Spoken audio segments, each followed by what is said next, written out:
Om Namah Shiva. ॐ सदाशिवसमारम्भाम् सदाशिवसमारम्भाम् शङ्कराचार्यमध्यमाम् शङ्कराचार्यमध्यमाम् अस्मदाचार्यपर्यन्ताम् वन्दे अस्मदाचार्यपर्यन्ताम् वन्दे गुरुपरम्पराम् परम्पराम् ॐ सहना ॐ भवतु सहना भवतु सहनौ भुनक्तु सहनौ सह भुनक्तु वीर्यं वीर्यं कर्वावहै करवावहै तेजस्विनावधीतमस्तु मा तेजस्विनावधीतमस्तु मा विद्विषावहै विद्विषावहै ॐ ॐ शान्ति शान्ति शान्ति शान्ति शान्तिः शान्तिः Om Tat Sat, Om Namah Shivaya. Good morning, everybody. Good morning. ॐ नमः शिवाय So, we are on the last chapter, Alapta Shanti Prakaranam, and the verse mantra number 28, or Karika number 28. So, please unmute yourself, let us chant. Tasman jayate chittam Tasman तस्मात् न jayate न जायते चित्तम् chittadrishyam na jayate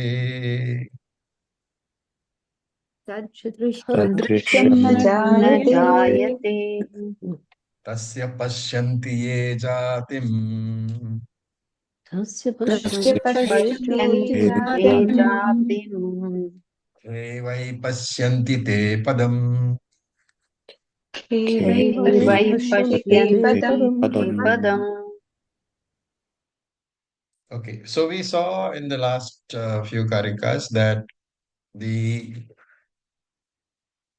Yogachara Matam was discussed, the Sautrantika Matam was discussed, and the Vaibhashika Matam was discussed. All three are sub schools of Buddhist thought. And in the last karika, we saw that Matam was refuting the views of the Sautrantika and Vaibhashika. Right? Sautrantika and Vaibhashika were about Hinayana Matam. Yogacara is Mahayana. So Yogacara has negated the views of the Hinayana Mata. From there, now we proceed forwards. So we have to note here that in this debate between Yogacara and Hinayana, on whose side are we, Advaitin? Yogacharya. We are on the Yogacara side. Because there are a lot of similarities between Yogacara Buddhism and Advaita. And therefore, there's a charge. A lot of people actually say that Shankaracharya is actually a disguised Yogacara Buddhist, because of the similarity. But they don't understand the difference. What is the difference between Yogacara and Advaita thought? Shraddha in the Shruti. That is one. com- Yogacara is Buddhist thought, so they have no belief in Shruti. And then the conscious योगाचार्य is fleeting for Yogacharya, while it is a eternal principle for Vedantins. Right. So that is the major difference. The one difference, of course, is that Yogacara is Buddhist, which is Nastika. Advaita is very much Astika. That is one difference. But the flow of the thought is very similar because we say consciousness is Satyam and Jagat is Mithya. Yogacara also says the same thing. The only difference is for Yogacara, consciousness is Shanikam, momentary. So there are many, many consciousness. Just give me a minute, please. Hello.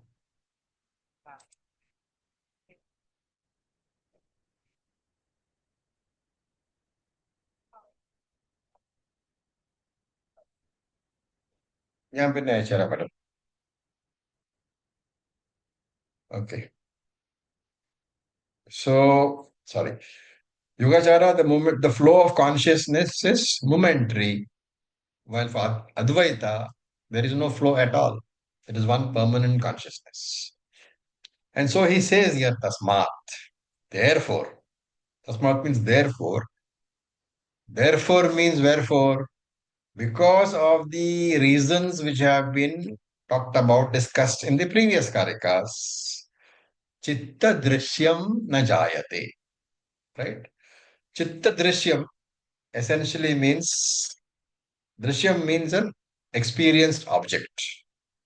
Chitta drishyam means an object experienced by consciousness. Right? What is the object experienced by consciousness? It is Jagat only. The Chitta drishyam means the external world. So therefore, because of the reasons stated in the previous three karikas, the external world is not at all born. Right? And if the external world is not born, where is the question of the world existing? This is the crux over here. If the world has not been born at all, where is the question of the world experience actually existing? And therefore, the world we experience is unreal, mithya world, which is not separate from me, the Atma, the observer consciousness. Right? So there, up to there, you are in agreement with Yogacara. Yogacara also says the external world does not exist separate from you. Then, then Gaudapala says, Na jayate chittam.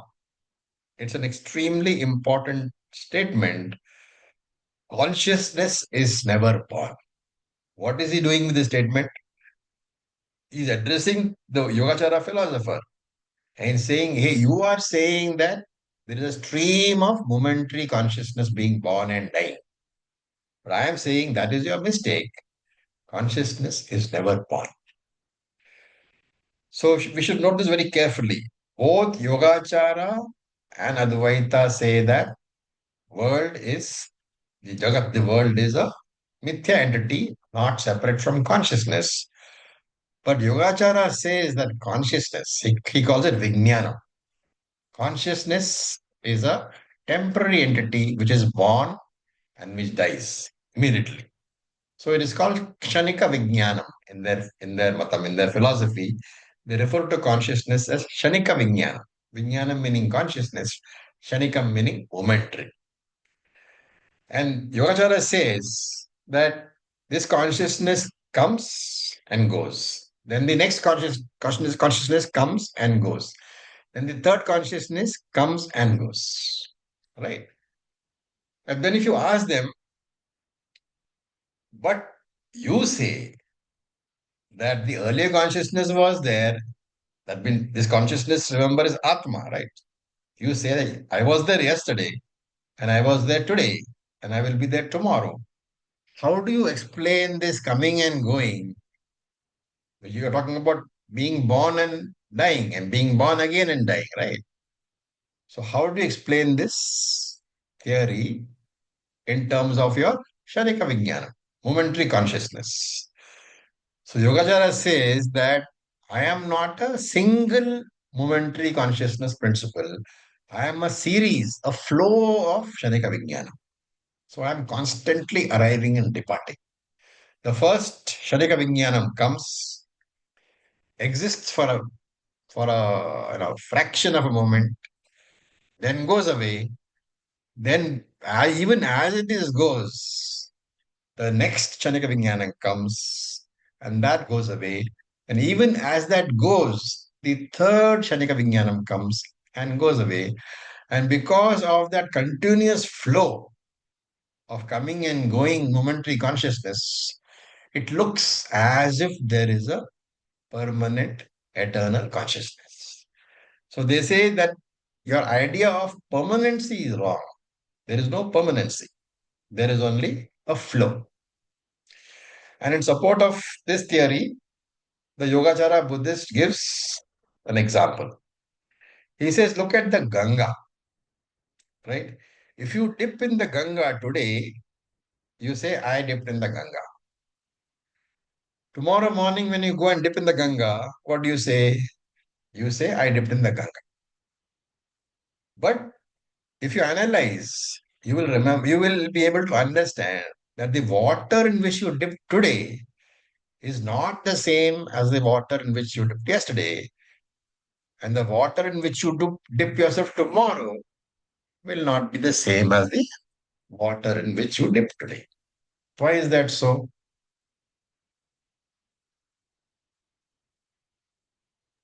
The What is flow the of logic? water. Because there is a flow of water, The reason, right? river is River is constantly flowing. And yet you say, this is the Ganga. You refer to it as a permanent river. So this, he says, is a confusion. There is no permanent Ganga. There is only a permanent flow of a series of Shanika Gangas. Do you follow the argument? The water in which you dip just in this moment, it is Shanika. Because it is not there in that same place the next minute. It is going.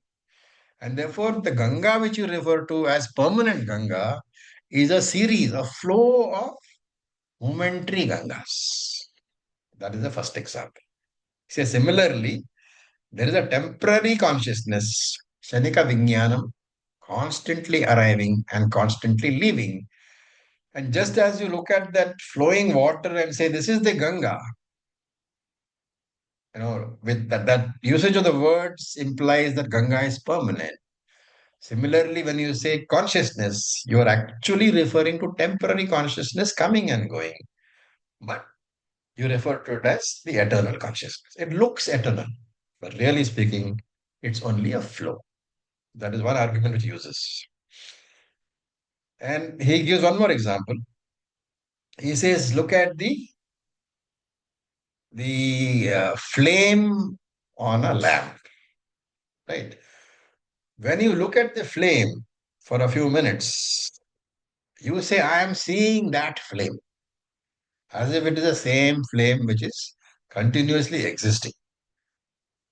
But you inquire into that flame, and you will find that the first flame is drawn from the first drop of oil. That flame goes away. The next drop of oil nourishes the next flame, and the third drop of oil nourishes the third flame. Therefore, that flame which you look at as permanent is actually a flow of similar momentary flames. It gives the impression that there is a permanent flame. Similarly, consciousness is momentary. Every moment, one consciousness is born, it dies the next moment, another consciousness born and takes its place. This is the theory of the Yogacara philosopher. And when Gaudapada says, Na jayate chittam, this consciousness is not born at all, he assumes that no further explanation is needed. But Shankaracharya knows that all of us, we may not appreciate Gaudapada's words in totality. So he explains. He says, when you say there is a pravaha, shanika vijnana pravaha, flow of momentary consciousness, what does it mean? Shanika vijnanam number one first comes, is born, dies, and even as it dies, it is being replaced by Shanika Vijnanam number two. And even as Shanika Vijnanam number two dies, it is replaced by Shanika Vijnanam number three. Okay, this is what you call consciousness. But do you see any, hole in this theory?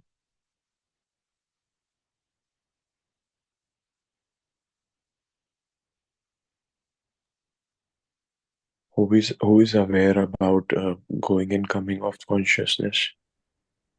Well, Shankara says that when Shanika Vijnanam number one is replaced by Shanika Vijnanam number two, how does Shanika Vijnanam number two know that before it came, Shanika Vijnanam number one was there?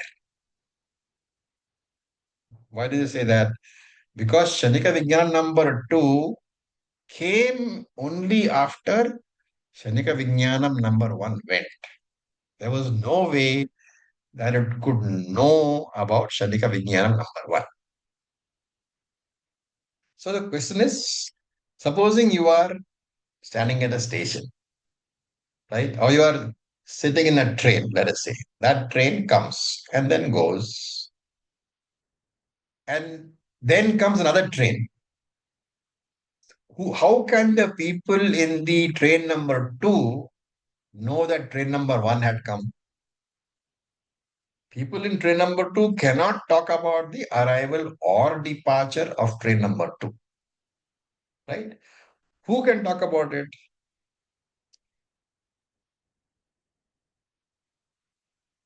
Who can Somebody say standing on the platform. somebody standing on the platform who is not arriving and departing? Hmm. Right? Constantly. So therefore, if you use the same logic, Shankaracharya says, Shanika Vijnanam number one cannot talk about arriving and departing Vijnana. Shanika Vijnanam number two also cannot talk about it. But to talk about the arrival and departure of a series of temporary consciousness, there has to be somebody permanent outside this series, standing on the platform. Therefore, the one who can discuss the arrivals and departures of consciousness has to be someone who does not arrive and depart.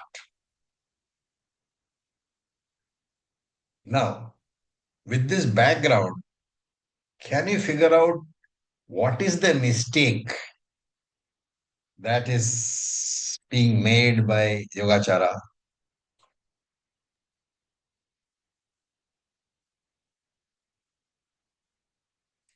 Acharya is considering RC as OC. More specific. So the going and coming is not the consciousness, it's the mind which reflects the consciousness. More specific.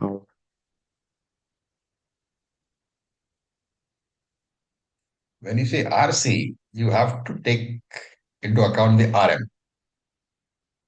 What is the RM? The mind, The mind. What is the mind? thought. Anatma. No. So Anatma, Thoughts. okay, thoughts, fine. Mind, Vritti. remember, there is no mind separate from thoughts.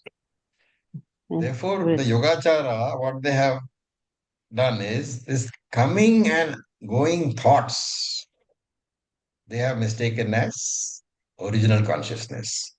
Coming and going thought is what? RC reflected in RM.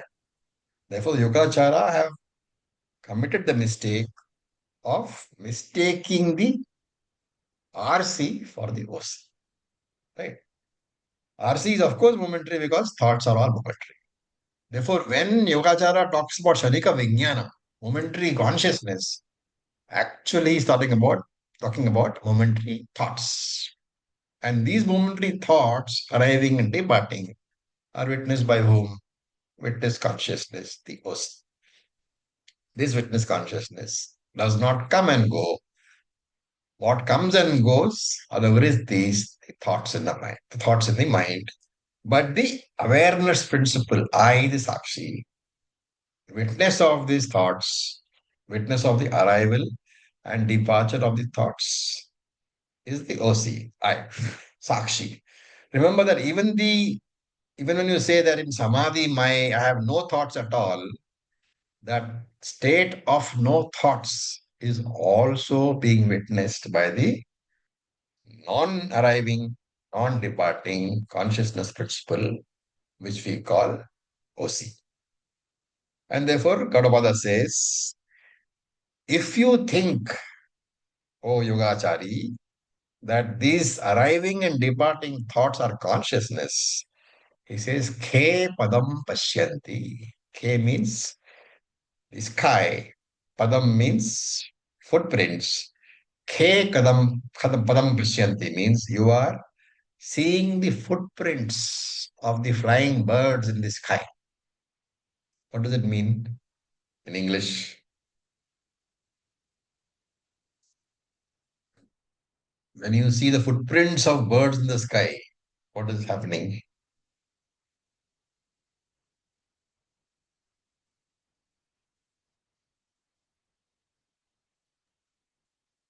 Why is it difficult? It's an illusion. There are no footprints in the sky. And therefore, It is mithya. therefore you are seeing something which is not there. You are hallucinating, he says.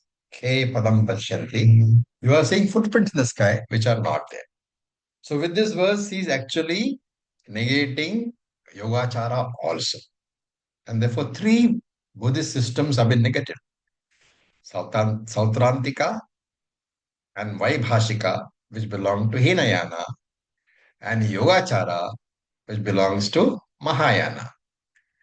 The fourth and the last subsegment is Madhyamika Matam. What is the view of the Madhyamika Matam? That there is no creation. Creation is mithya, they say, and in that much they are in sync with us and Yogachara. But they say, like when the Shunyavadi, Madhyamika Matam is also called Shunyavadi because she says Shunyam. So the Shunyavadi says that he picks up the statement that Yogachara says. What is that? Shanika Atma is also subject to arrival and departure. And then he quotes the rule. Anything which is arriving and departing, is that Satyam or Mithya? Mithyan. Mithya. Mithya. Why? Because Satyam is defined as what? Trikale Trikale tishtati. Tishtati Tishtati iti Sat. api sat. Whatever is there in all the three time frames, that alone is Mithya. And he says, hey Yogachari, if you are saying that the Shanika Atma is coming and going, obviously Shanika Atma is also Mithya. The world is Mithya. The observing consciousness is also Mithya. What remains? Nothing remains. Shunyata. Shunyata means what? There is no substratum at all. There is no adhishthanam at all. Right? That is what he says. Now, how do we address this objection? He will say, Hey Shunyavadi, how did you arrive at Shunyam as the Adhisthana? Shunyam means what? Nothingness. So we say, Hey Shunyavadi, how did you say that nothingness is the substratum? What will be the answer of Shunyavadi?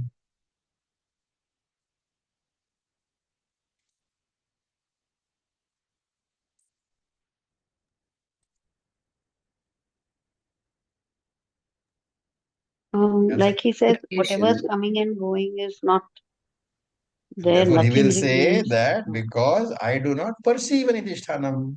Hmm. Because whatever is coming and going cannot be Adhisthana. I do not perceive any Adhisthana. Then what will I say as Vedantin? When you say that you do not perceive any Adhisthana, you don't perceive the world and you don't perceive the observer, who is saying that?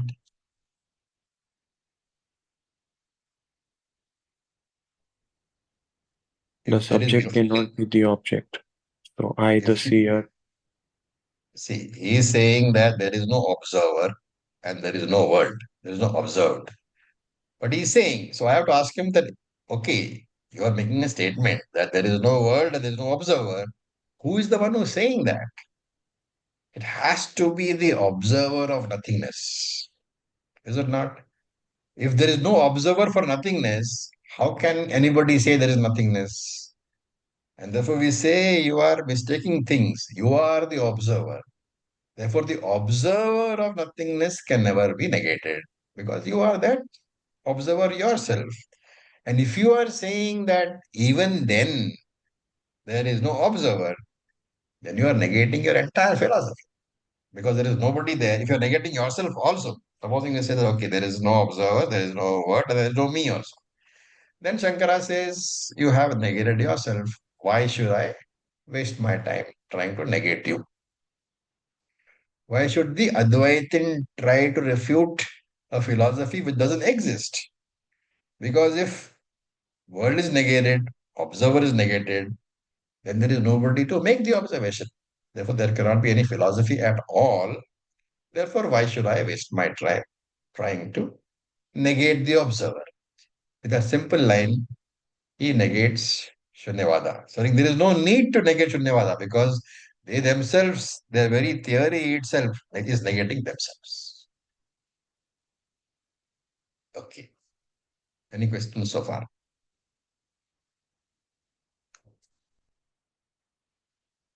This is one of the most detailed we will ever do on Buddhism. So if there is any theory, any questions you have to ask now. No, Om Acharya. In Yeah. contrast, for us, it is Purnamada Purnamidam. And for them, they are saying the Madhyamikas are saying that it is Shunyavada. There is nothing. So, can we say that? Can we use that? For us, Brahman is We there don't agree everywhere. with them at all. We say that I am all there is. Right. So we say consciousness is very much there. I, the consciousness principle, is very much there. Okay, now we look at Karika number 29, which you will chant. Please unmute yourself. Ajatam jayate yasmat. अजातं अजातं Ajatam जायते जायते jayate यस्मात् यस्मात् yasmat Ajatif prakritistatah.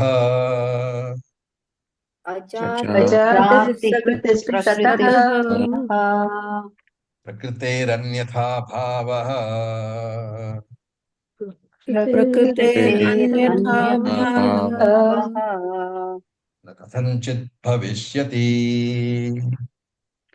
na न kathanchit कथञ्चित् भावः भविष्यति bhavishyati. भविष्यति. Okay, so now all the darshanas, that is Yogachara, Yoga, Sankhya, Charvaka, we didn't talk at all because we didn't consider it worthwhile negating. And all the four schools of Buddhism have been negated. So what remains? The Vedanta view remains. So now in the next 21, 22 Karikas, Gaudapada is going to restate the Vedanta views. And what is our view? Our view is Ajativada. Ajativada means Brahma Satyam, Jagan Mithya, Jivo Brahmaiva Napara. Right? So he says Ajatam Jayate. Some darshanas claim that Ajatam means that which is not born, which means Brahman. Some schools of thought claim that Brahman is born. Brahman, the cause of the word, is born. Ajatam Jayate. Jayate means born, Ajatam means Brahman. So they say Brahman is born. What is Brahman? Cause of the world. But what is the truth? Ajatihi prakritihi.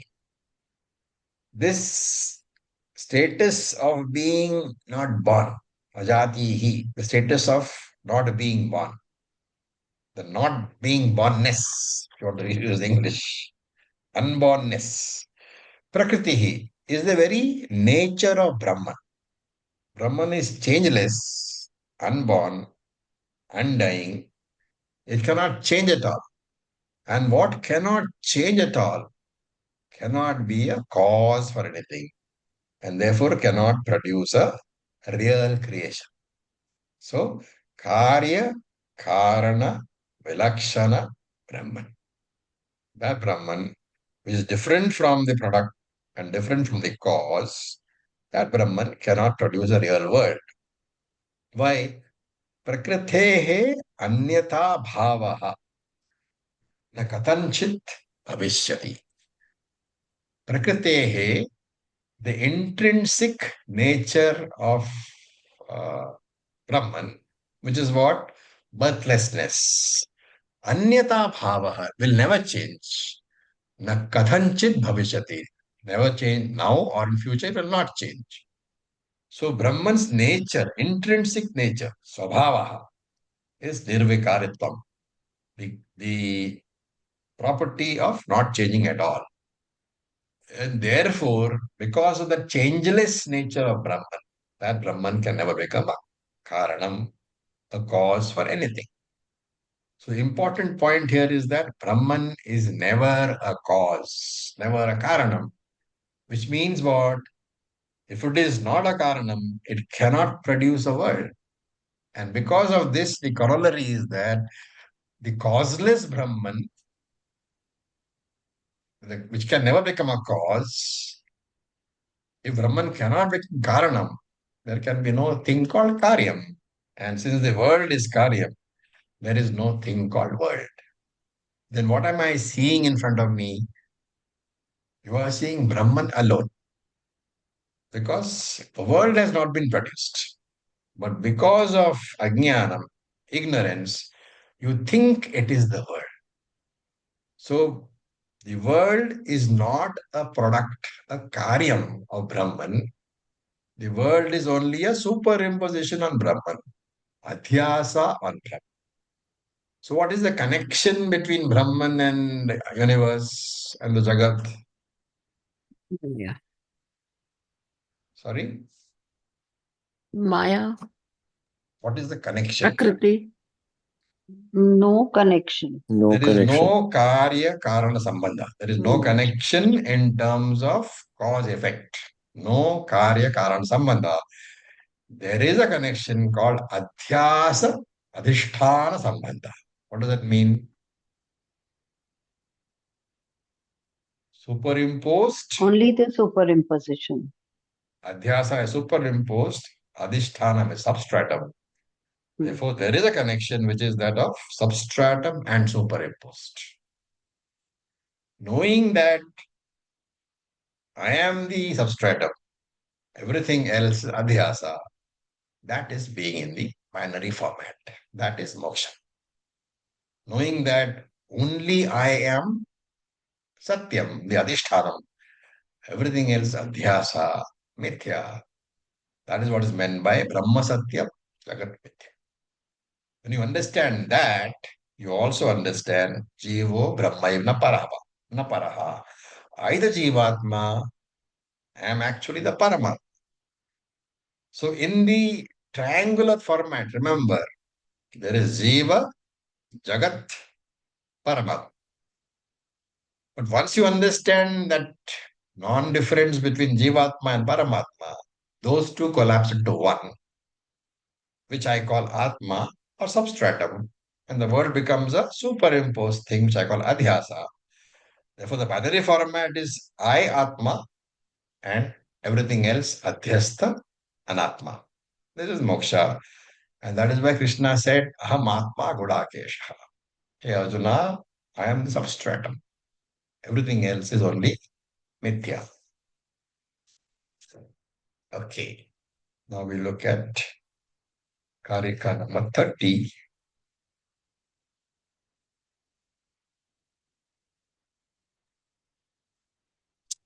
अनादेर अन्तवत्वं च Anadir Anadira antavatvam Aniravatvam cha संसारस्य न सेत्स्यति samsarasya Samsarasya setyati nastesyati अनन्तता चादिमतः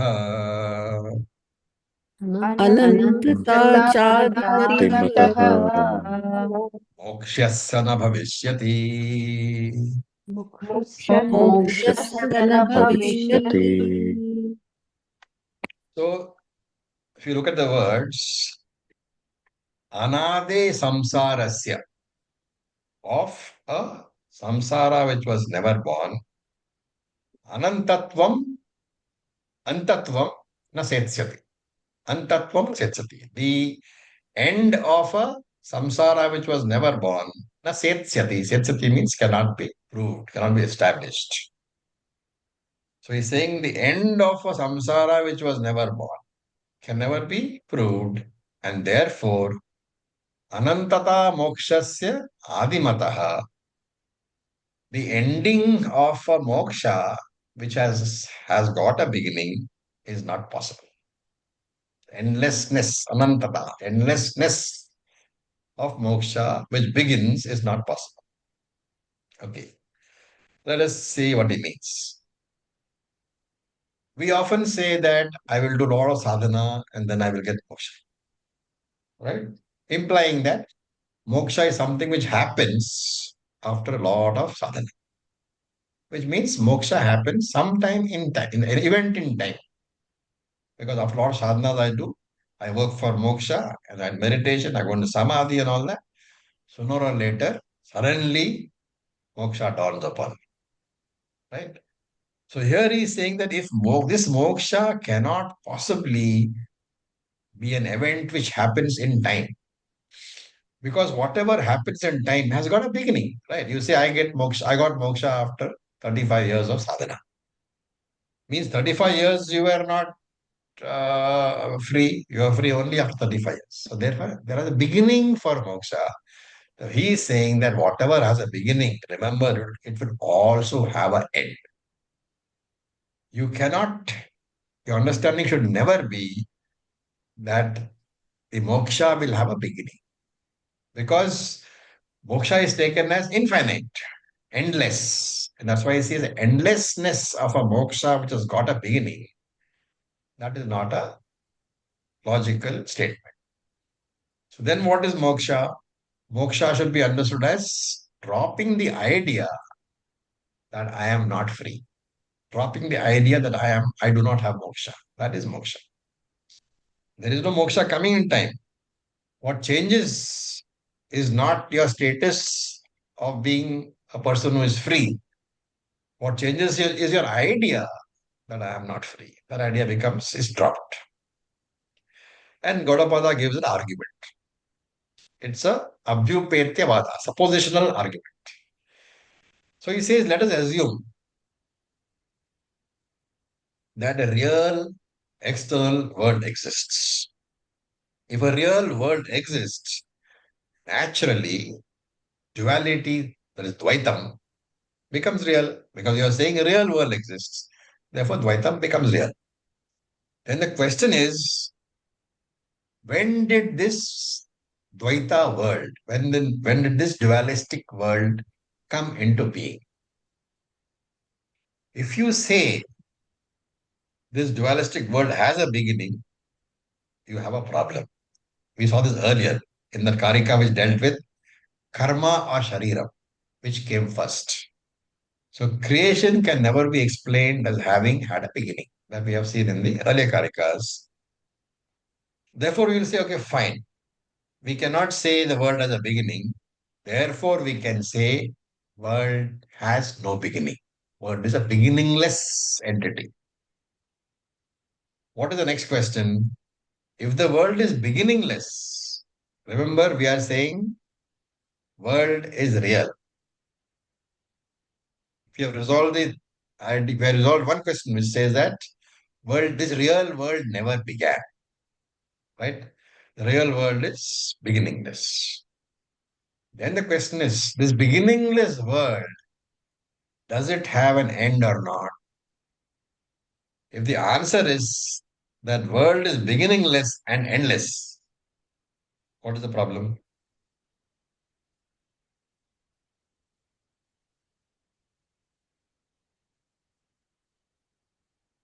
Then there will be no moksha at all. Why?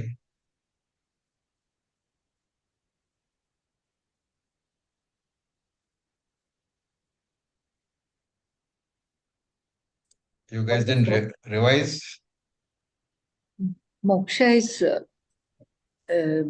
mukti from samsara. When the samsara world does not go away or does not come, there will be no moksha.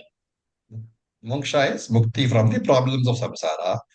And if the world does not go away, there can be no moksha at all. So that's one answer. Then you can say, okay, fine. The world is beginningless, but it will go away after doing a lot of sadhana. Here the argument we have seen. At the end of sadhana, end of a lot of sadhana is the end of samsara. Then the ending of samsara is the beginning of moksha. And any moksha beginning on a particular date in time will also have an end.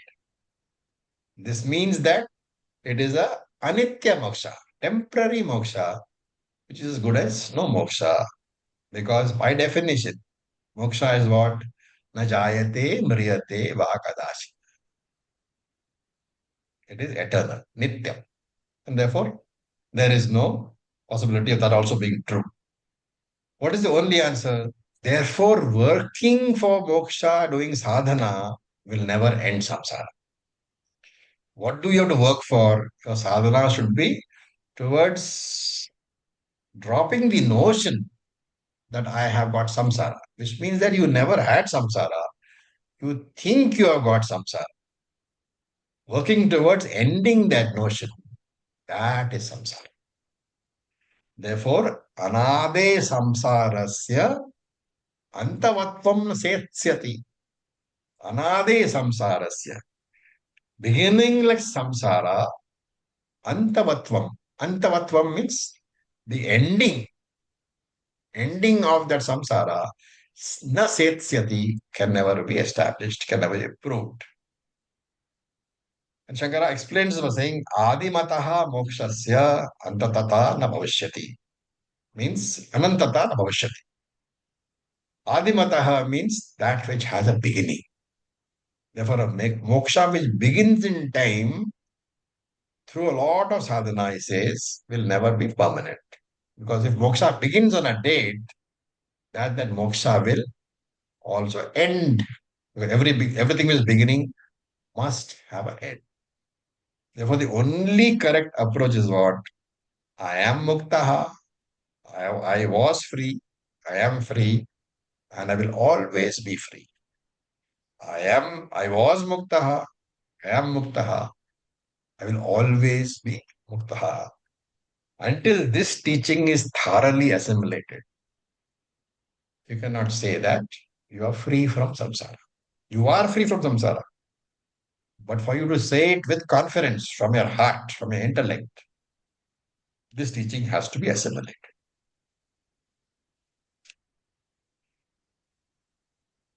Okay, let us do one more. Karika number 31. आदावन्ते च यन्नास्ति आदावन्ते आदावन्ते यन्नास्ति चयन्नास्ति वर्तमानेऽपि तत्तथा वर्तमाने वर्तमानेऽपि तत्तथा तथा तथैसदृशा सन्तः वितथैतत्तथा सन्तः अवितथा इव लक्षिताः. वितथा इव लक्षिताः. So this is not a new idea.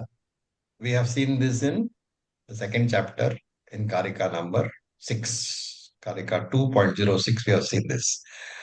And what is the gist of that verse? Any product, any karyam that you discuss has a birth and therefore has a death. It has a temporary existence. And what has a temporary existence does not have real existence, Karam Satyam at all.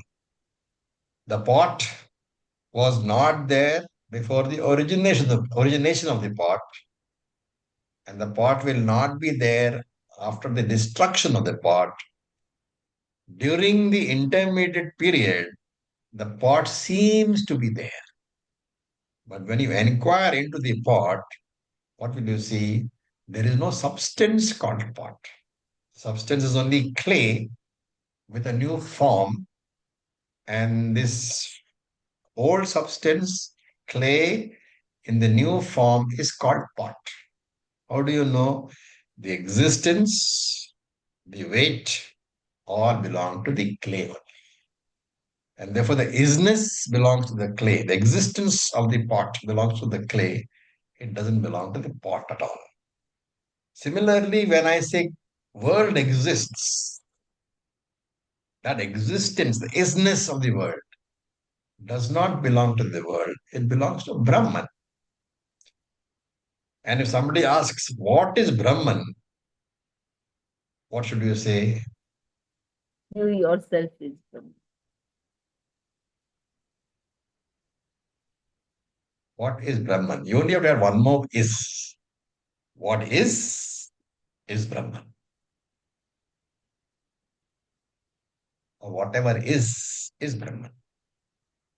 That is the answer to the question, what is Brahman? So you put what is in inverted commas, what is Brahman. What is everything else? Name and form only. And therefore, yet nasti. That which was not there, adau ante. In the beginning and in the end. So adau is in the past, ante is in the future. Yet nasti. That which did not exist in the past and the future, he says, Vartamane tattatha is not existent today also, is not existent in the present also. And vitathai sadrisha santaha. Vitathai is what? Mithya. Even though it is identical to mithya, even what is identical to mithya? The world. Sadrisha, very similar to, identical. Sadrisha santaha, that world is very close, very identical to mithya. What happens? The person who is not discriminate, avitatha eva lakshitaha, he considers it as though real. So the mithya prapancha, the mithya world, is mistaken as the real world by the ignorant person. But for the wise person, Brahman alone is. There is no such thing called the world. Okay. One last Karika for today. Karika number 32. Please unmute yourself. Saprayojanata tesham Saprayojanata तत्प्रयोजनतातेषां tesam स्वप्ने विप्रतिपद्यते अपने स्वप्ने swapne विप्रतिपद्यते vipratipadyate तस्मात् आद्यन्तत्वेन tasmat तस्मादत्यत्वेन adantyatvena आद्यन्तवत्वेन adyantavattvena आद्यत्वेन मिथ्यैव खलु ते स्मृताः. मिथ्यैव खलु ते स्मृताः. So this idea also we have seen in Karika number 2.07, second chapter, seventh Karika. What did we say earlier? Just because you experience something, it is not proof for the existence of that something. Experience is not a proof of reality. And here he uses the word prayojanam, utility. It's another way of saying prayojanam is also not a proof for reality. Remember that Vedantic scriptures, they never say that the world cannot be experienced. They never say that the world has no utility. What we say is that experience of the world does not prove the utility of the world. What is the example? Your dream example. In your dream, the dream food, the dream water, the dream money, they are all very useful. But on waking up, you say dream is mithya, although all these objects had utility during the dream. So experience of something is not proof of reality of that something, because experience is on a particular state only. Swapnavastha, you have certain experiences. Jagratavastha, you have different experience. So even the utility of the world is only a relative utility, prayojanam. Why? Because the objects of this Jagrat Prapancha, this waking world, are useful for whom? Vishwa, the waker. But for the Taijasa, does the Taijasa have any access to the objects of the Jagat Prapancha?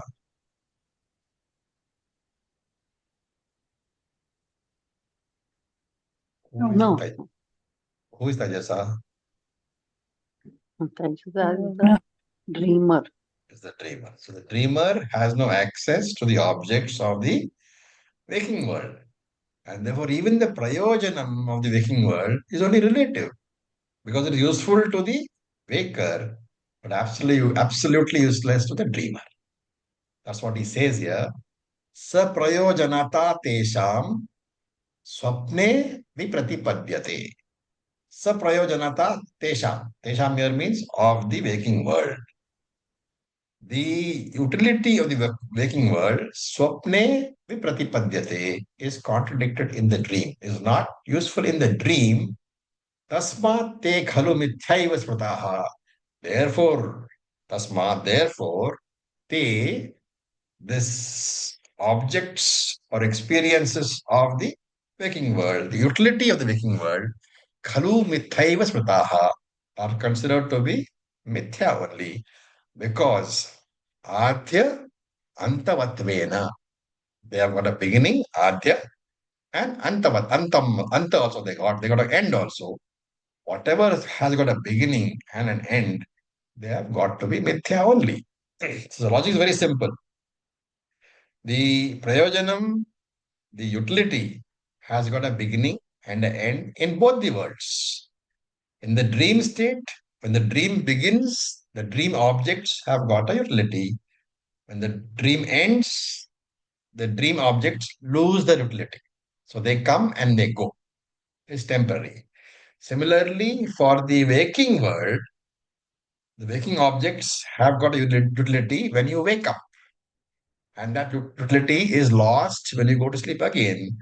Therefore, that utility comes and goes. You got a beginning and an end, both in the dream world as well as in the waking world. All objects have a beginning and an end. And anything which has a beginning and an end is called what? Mithya. That is what the idea is all mithya only. So with this, we'll stop for today. Any questions?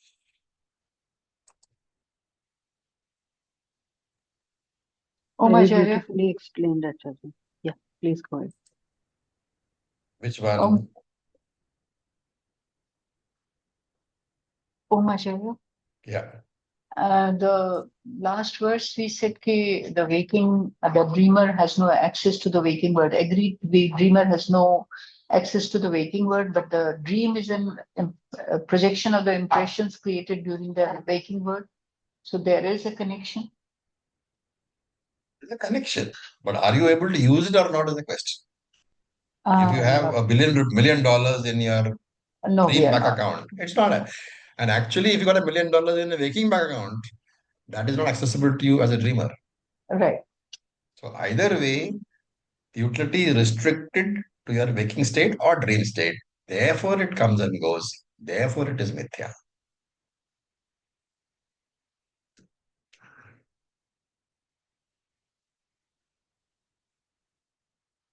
Okay. So with this, we'll stop for today. Thank you for your patience.